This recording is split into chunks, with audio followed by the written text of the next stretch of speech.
Hello and welcome to the TCZ website.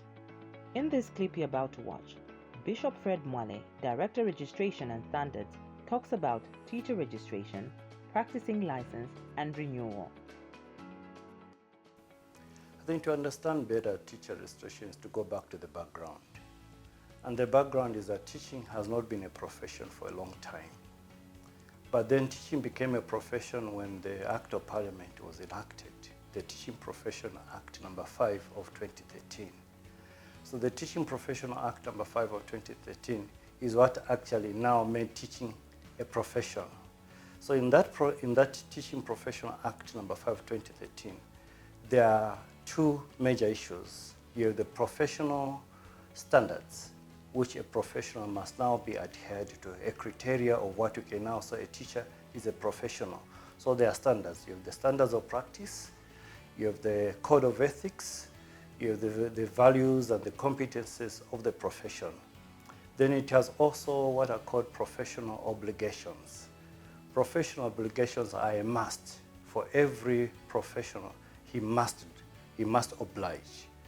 And under the professional obligations are teacher registration. A teacher must be registered first. After he's registered, he must have a valid practicing certificate people call a license. And thirdly, he must be involved in what is called continuous professional development. These are obligations of the profession. So teacher registration is an obligation.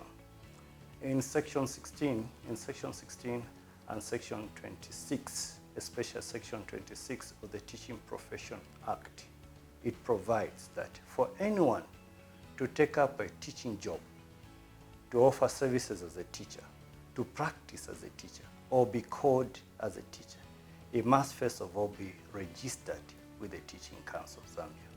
So that is where teacher registration comes in. It is like a professional legal entry into the teaching profession where one is registered as a teacher. That is what it is about. It's important for one to be registered with TCZ because in the same Teaching Profession Act, section 23, provides that there shall be a national register for all registered teachers in Zambia. So when one is registered, he enters into the national register for registered teachers in Zambia. So for one, when one is not registered in that register, it means he's not registered legally as a teacher in Zambia. So there is a provision that there must be a national register of teachers, all teachers in Zambia. So that is the importance of registration. One enters onto the register. Two, it provides recognition, legal recognition of the practitioner because he's a registered, he is existing on the register of teachers, the whole country. So that is also important. The third part is that it provides data for the nation. Now we can be boasting, talking about over 212,000 teachers registered.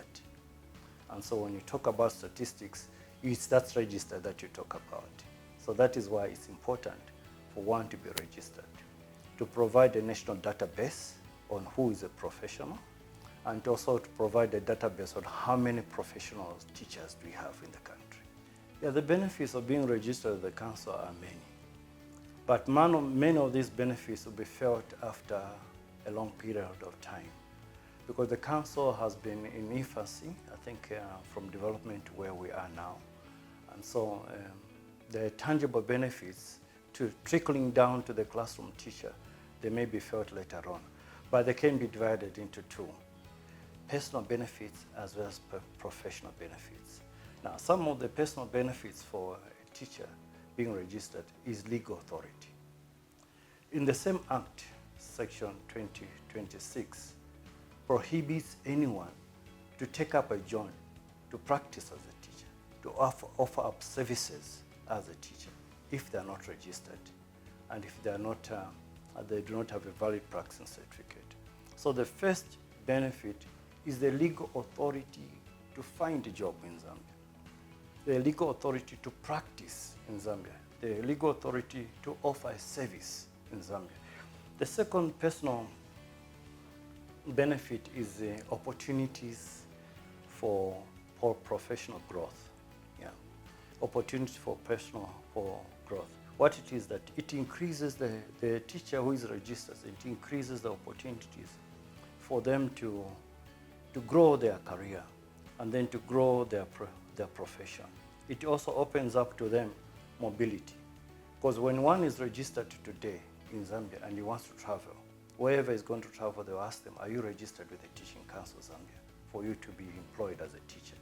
So it increases mobility for a Zambian teacher and the profile of a Zambian teacher to work anywhere. A long time ago, you go into UK, you need to get clearance, and that clearance from the ministry will take maybe many, very long time. Now it's just a click of a button. They just get a click of, are you registered in Zambia? Yes, click of a button, they verify one is registered. So it just increases opportunities for career growth as well as mobility of the teacher. The other benefit on a personal level is support and professional development.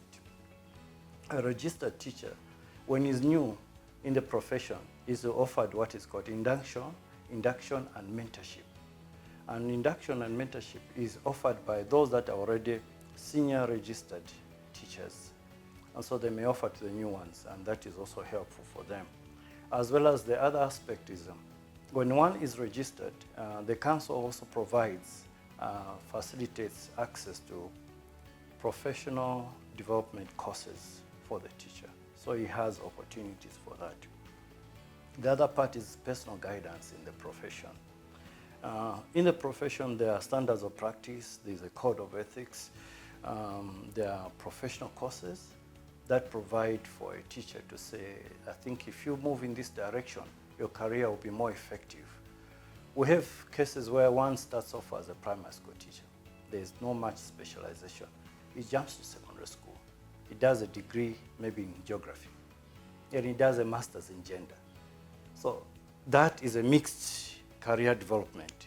So the guidance provides on a career path, a clear pathway that helps to enhance the teacher as a specialist in that area line. And that on a professional level, it is a public recognition that now teaching is a profession. The public recognizes that now teachers are professionals. They need to be treated as professionals. So they gain trust and respect. There's also advocacy. Under advocacy, it enhances the profile of the voice of a teacher as a profession. Especially they're coming in now with the social dialogue. The social dialogue framework has been launched by the minister, I think this week.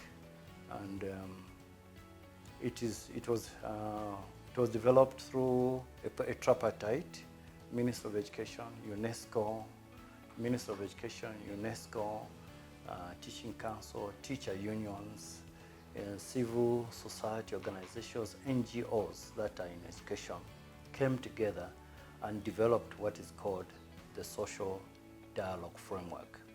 It's a framework that has been designed to give the teacher a voice. Through that framework, a teacher can do input into policy directions, into policy development, can negotiate conditions of service.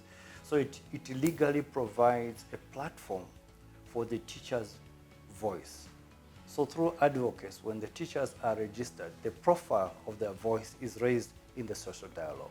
Currently, teachers are using social media platforms, but now they've been given a platform under the social dialogue. We hope that as time goes by, this will trickle down to the classroom level. The other professional level is quality education. This is the most important.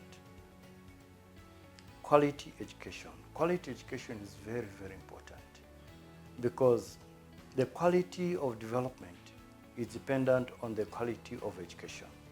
And the quality of education is dependent on the quality of the teacher who delivers it.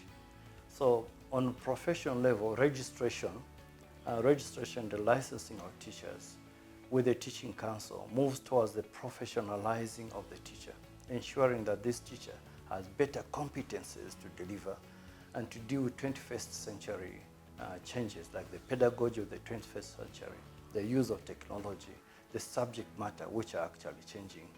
So on professional level, it helps provide quality education, and the end goal, it is the child that benefits. It also provides, the other benefit is public protection. The public is protected. When there's a profession, when a professional misconducts, then the profession can be sanctioned to protect the public.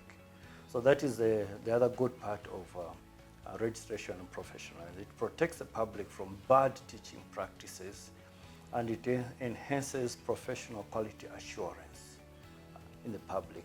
The last benefit is information exchange. Information is power. In the 20th century, it's called the economy of information. There are multiple strides of information.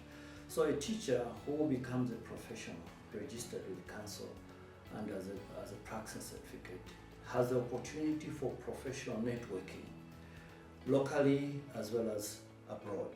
There's an opportunity for professional networking, especially on the 21st century knowledge, subject matter, pedagogy, as well as technology. I think the COVID taught us a lesson. Most of us were not ready for COVID. We used to talk about teachers being trained in ICT, but COVID taught us that the teachers were trained, were actually trained to teach computer studies, but they are not trained to teach, to deliver education using technology. So that is important. Information is the last benefit. After a teacher is registered, he needs to get a practicing certificate, which is a license. So registration is once. Registration is like an entry into the profession.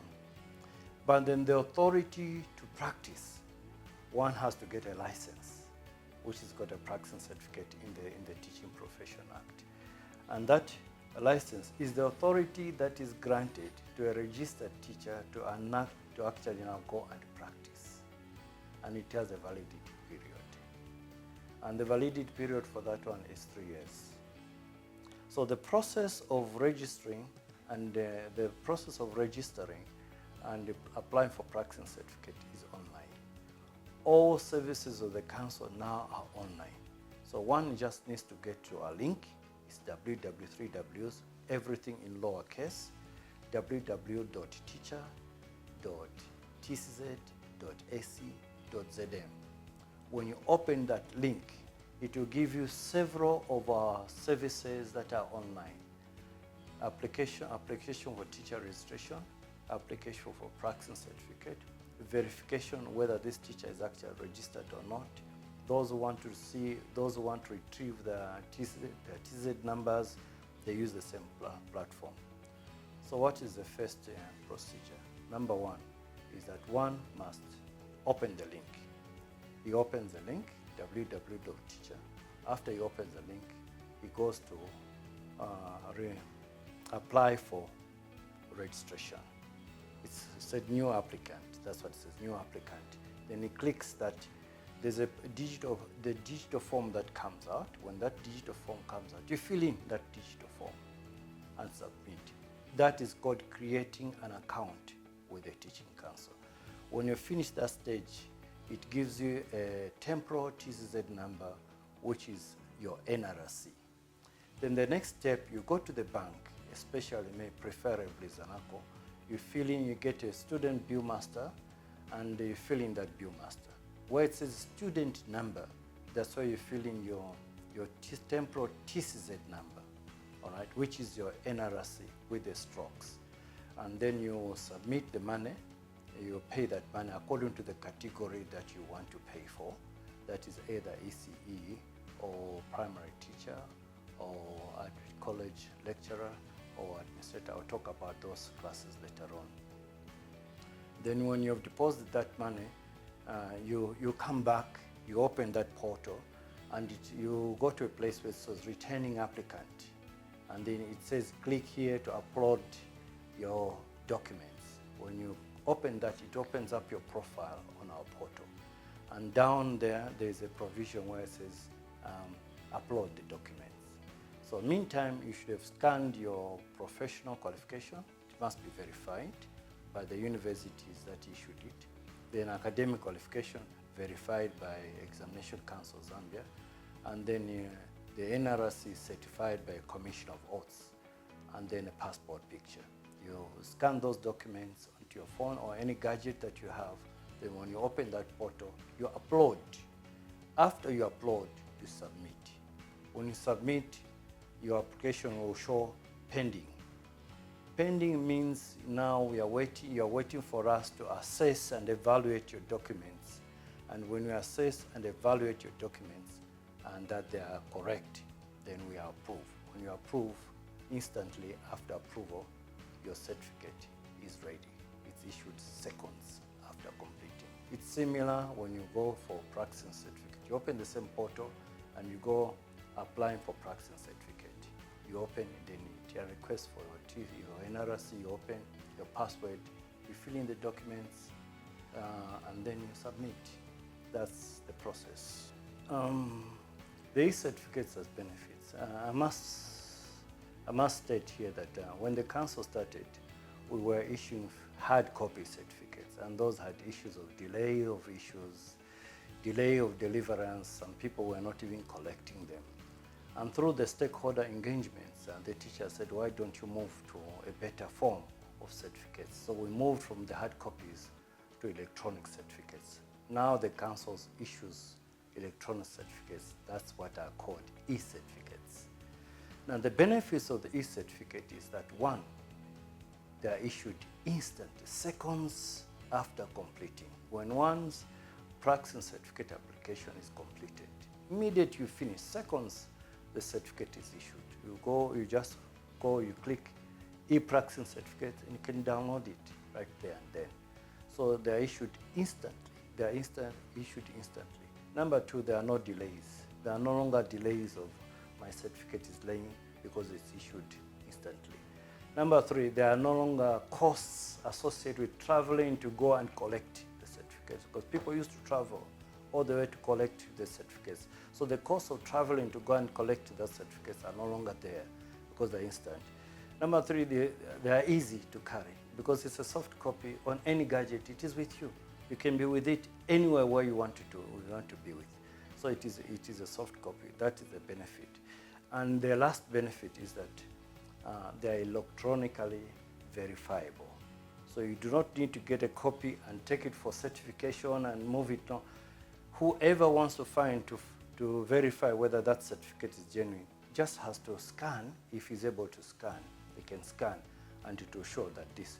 If his digital literacies are so low that it's difficult for him to scan, there's a link right there on the certificate. You just put up that link in any of these Google or search engines, and then to bring the verification, and he enters that, he can verify. So they're electronically verifiable anywhere where one is. Now, talking about these certificates, what is the validity period? In Part 3, Section 16 and Section 18 of the Teaching Profession Act provides for the certificates. Section 16 talks about the validity period. It says that the practicing certificate or the license shall be valid for a period of 3 years. Then it proceeds to say, for any period that it is not renewed, it is null and void. So the validity period is 3 years. Section 18 sets the conditions for renewal. It states that validity period, when it has expired, for one to renew, he must provide evidence of having been involved in continuous professional development. It is in Section 18 of the Teaching Profession Act. So the renewal period after 3 years is tied to the credit points. Currently, when you read the policy, the regulatory policy of the Teaching Council, which is an extract of the National Policy on CPD, it stipulates that the renewal credit points for every teacher is 150 credit points after every 3 years. That is very important for us to understand.